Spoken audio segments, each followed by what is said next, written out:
যে আমাদের সমাজে কি ধরনের ভাতাগুলো আছে। বয়স্ক ভাতা, যারা বৃদ্ধ হয়ে আছে তারা আসলে চলাচলের কোনো নিজেদের কোনো আয় নাই, কিন্তু তারা সবসময় কিন্তু তার ফ্যামিলির প্রতি মুখাপেক্ষী হয়ে থাকতে পারে না। তাহলে কি করতে পারি আমরা? এই যে সরকার যে তাদেরকে বয়স্ক ভাতার ব্যবস্থা করে দিয়েছে, তারা কিন্তু কিছুটা হলেও স্বাবলম্বী হয়েছে। আবার আপনারা জেনে থাকবেন যে আমাদের সমাজে বিধবারা আসলে কেমন থাকে, বিধবাদের জীবনযাত্রার মানটা আসলে কেমন, আমরা কিন্তু সবাই জানি আমাদের এই দেশের প্রেক্ষাপটে। সেই জায়গা থেকে আমরা দেখতে পাই যখন এই বিধবাদের জন্য বিধবা ভাতা প্রদান করা হয়েছে, এই সরকারের পক্ষ থেকে বিধবা ভাতার ব্যবস্থা করেছে, তারা কিন্তু কিছুটা হলেও ওই যে সমুদ্রে ডুবে যে খড়কুটো আঁকড়ে ধরেও মানুষ যেভাবে বাঁচতে চায়, তারা কিন্তু সেভাবে এটাতে বেঁচে থাকতে পারতেছে।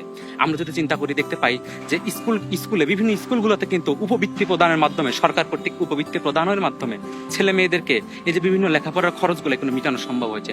অনেক স্কুলে জরিমানা মৌকুফ সহ বেতন মৌকুফ করে দেওয়া হচ্ছে, যাতে গরিব বলে কোনো সন্তান যাতে পড়াশোনা করতে না পারে, কোনো ছেলে কারো বাবা মার ছেলে যাতে পড়াশোনা করতে পারবে না, এই বিষয়টা যেন আর এখন না থাকে।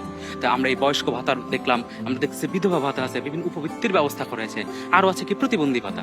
আমি একটা পরিবারকে চিনি যেখানে যে বৃদ্ধ মহিলা আছে একজন, তার স্বামী অনেক আগেই মারা গেছেন, তার একটা মাত্র ছেলে ছিল, সেও একটা সড়ক দুর্ঘটনায় মারা যায়।